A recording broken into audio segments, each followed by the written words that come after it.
when the president was sworn in, and actually before that, the president did commit himself on the issue of abductions, disappearances, killings, and the later appearance of bodies. And I would remember in the last administration, there were cases upon cases of bodies being discovered in rivers, the River Yala issues, the River Tana issues, and so on and so forth. The head of state, observing such a situation, then a candidate, committed himself to a number of things, which he did. The president said in his campaigns that the moment I put my Bible down, my first order of business shall be to disintegrate the police force from the presidency. And let me tell you, it is such a bold move by anybody sitting in State House to not wish to have the police at their beck and call. And what did the president do? The first order of business when he was sworn in as president is that he made steps towards the independence of the police as an entity, whereby the police has traditionally for 60 years been under the beck and call of a president.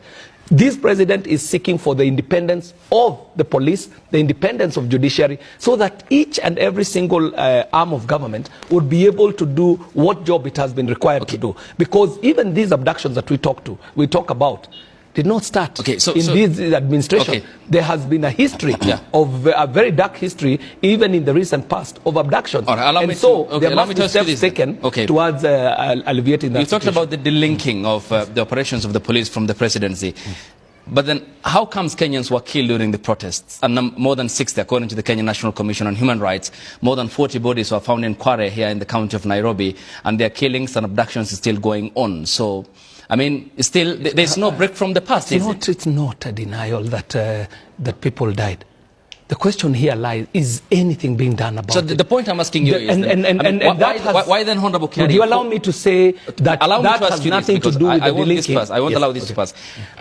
How then did the delinking of the operations of police from the presidency to compromise their decision-making processes lead to the safety of Kenyans? I mean, it's a case of kicking the can down the road strategy. Nothing has changed. Kenyans were killed in the protests, 60, more than 60, according to the Kenya National Commission on Human Rights. There were 42 bodies of women who have been obliterated, literally some beheaded, found in Kware. The suspect has fled from police station. I mean, if the operations of the police have been allowed to do what they are under the Constitution, how then comes that the culture is still continuing under the current administration? It's a good question, because it would be foolhardy to deny that there have been excesses, uses of force by police.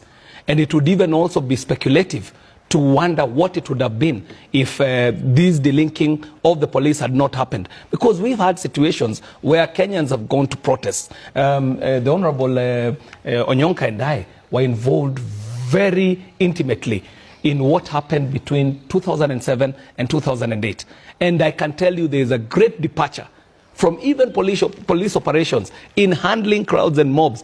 If you would compare what was happening in the ages of a police that is beholden to a presidency and what is happening today. But also, we cannot say that the police operations are ideal.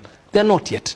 But also remember, we have the Independent Police Oversight Authority, IPOA, which has a mandate to investigate any police officer who has been used excessive use of force or has not followed the rule of law. There is also the Internal Affairs Department within the police force. So we have to use the structures that we have already designed to do their job. But at no time has the government say that they condone the abductions. The president has been very clear that there will be no abductions under his government or under his supervision. So what's happening in the country at the moment? So what is happening at the abductions that we are hearing about? That is why we are going on with the investigations to know. Okay, I'll come to you about because it doesn't help me to just complain that there is abductions. I am taking my responsibility seriously enough to follow. I wanted to end it. And it doesn't help us all when there are abductions. Would such an engagement there's a point of information. Can I go to Mbui? Yes, before Mbui it's so diplomatic that he's silent. No, order. Let me borrow a minute from him. No. Let me borrow a minute. His minute we want to hear Mbui. From Mbui, 1 minute. He must be rewarded for his discipline. Thank you. It is parliamentary. I just wanted to add this information that, as my brother KJ is adding on to that, I would also like him to explain why we've had Turkish members members of the 4 Turkish nationals. Yes, who were abducted. We have Bessie J, who's been abducted and taken to Uganda.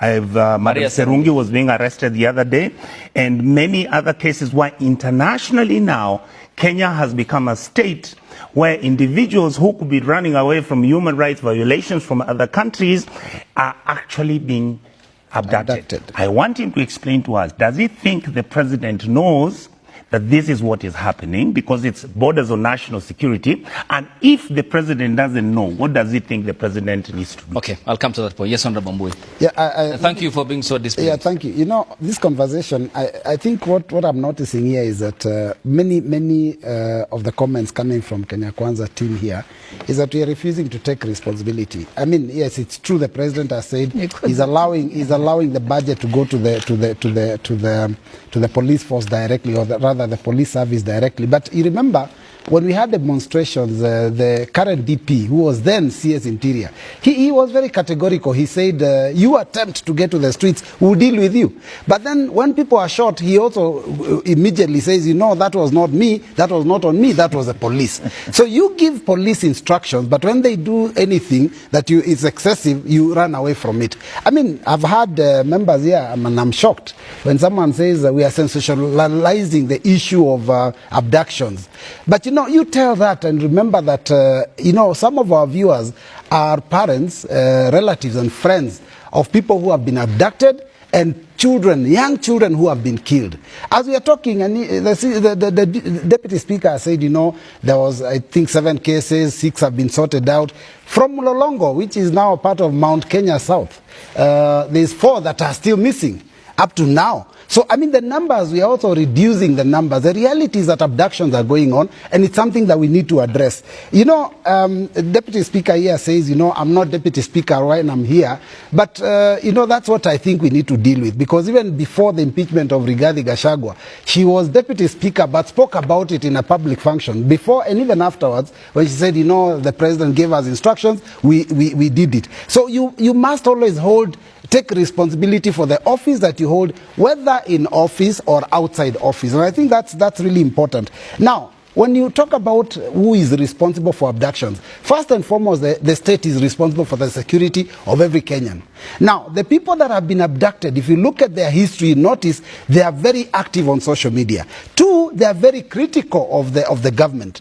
And 3, they are tracked using their phones. Who has that power to do that? It's not the thugs in the streets of Nairobi. So this is basically state-sponsored, and I think the intention is to intimidate. And that's why even in the headline, you can see the kind of comments. The comments. I'm talking about the comments. It is easy to speak. I'm talking about the comments that have been made. Stick to the fact. Allow me to hold it. The fact is that the state does not have a monopoly on technology. For example, and we have you know, you can pick one point and run around with it, but allow me very sophisticated by the day. Allow me to prosecute my case, and you can be patient like I was and talk when you get your chance. So, but the real issue is that this is state sport. These people have certain things in common. I have just talked about it. They are critical of the system. They are critical of the government. Yes. 26th of December last year, the IG, we spoke with him. My colleague Seth Olale got hold of him. He said he does not know what's happening. How do you prove that it's the state behind this abduction? Let me tell you one of the things we noticed, the kind of dressing, the kind of vehicles. During the demonstrations of the Gen Z, the same people actually drove into Parliament. I'm sure if they were there in the parking, they would have seen them. People that were dressed in those balaclavas have covered their heads. And I asked actually the security, how do you let these people in? So apparently, because of course we are also manned by National Police Service and other state departments, they know each other. So these are not strangers. These are people that are. And why is it that like now they arrested this lady, abducted this lady? Was it a day or 2 ago? And after social media went awash with it, and it hit international media. Immediately 4 or 5 hours later, the person is released. It is clearly the state sponsored, in my opinion. And I think the problem is the state doesn't want to be criticized, unfortunately. And let me tell you, I'll give you an example of how I know how bad they feel when they're criticized. I attended the funeral of the mother of the Speaker of the National Assembly, and one of the governors stood up there and said, well, stop abducting our children. The leader of majority was incensed. The prime CS was incensed. The speaker himself was incensed. The president himself was almost using unpalatable terms in annoyance because of that simple criticism. Yet it is a fact that Kenyans are being abducted. Now let me say this finally. Even if the state is not abducting the children, then the state has failed us, so they should resign. Okay. Yes, Honorable Gladys. Yes, I think I've said my piece on this issue of abductions. I say abductions is illegal, it is wrong. I sympathize with the families whose persons have been abducted, but the only way we can help is to ensure that we support the investigations, then we can know what to do about it. It's just making statements that people have been abducted is not going to help us. It will just become a story that will be on the headlines, but will not get to the bottom of it. So I think as responsible citizens, we must all marshal forces to help each other. Yeah. And that is why I'm very happy about what the Kenya National Human Rights Commission and the Law Society have done. They've done the right thing. They've gone and they've reported the missing persons. They have then moved to the court.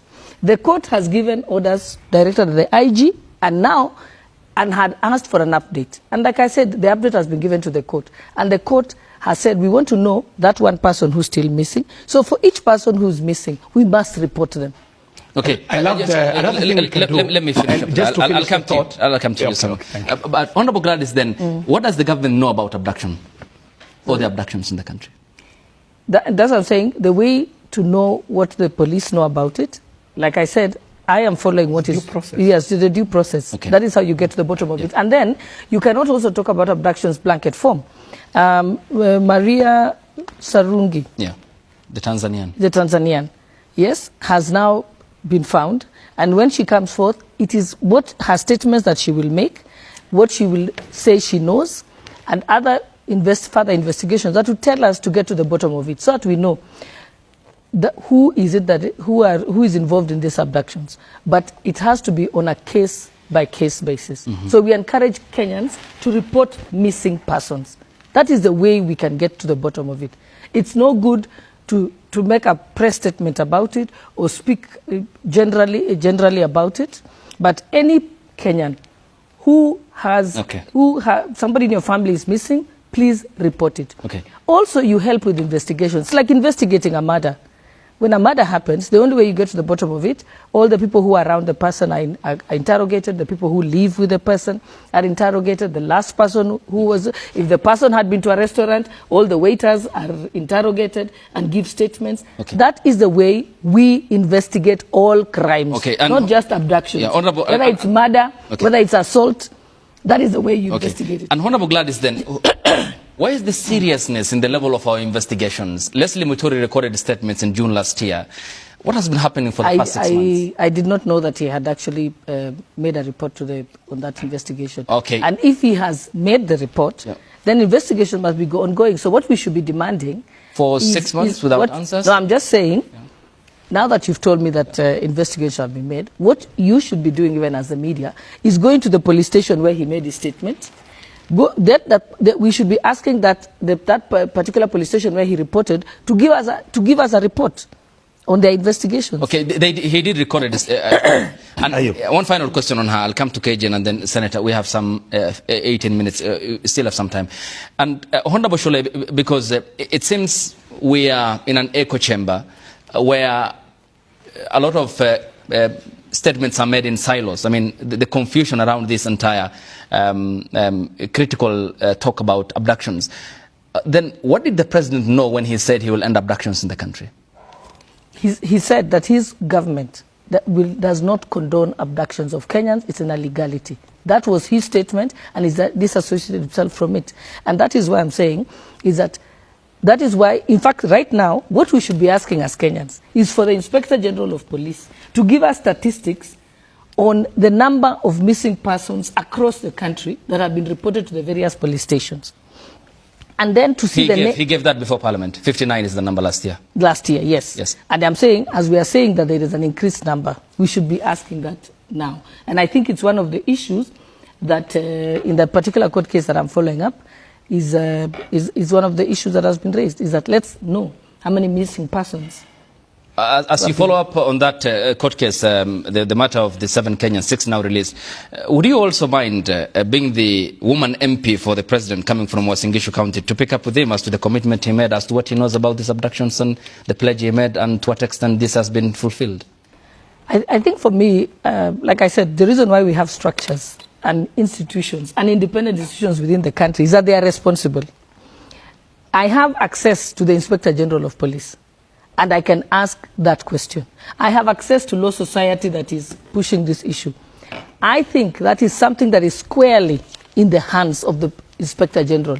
I don't think it's something that I would ask the President. Because even if you ask the President is going to summon the Inspector General to give him a report. Yes. So I think sometimes it is important that we direct. Yeah. When there is a problem, direct it to the relevant institution. And these institutions, for example, just on a matter of one case, Leslie Mutura have been silent for 6 months. They're telling him to his No, now that you've told me that, I am going to ask, actually, that what has been the result of the investigation so far after he gave his statement. Yes, Honorable.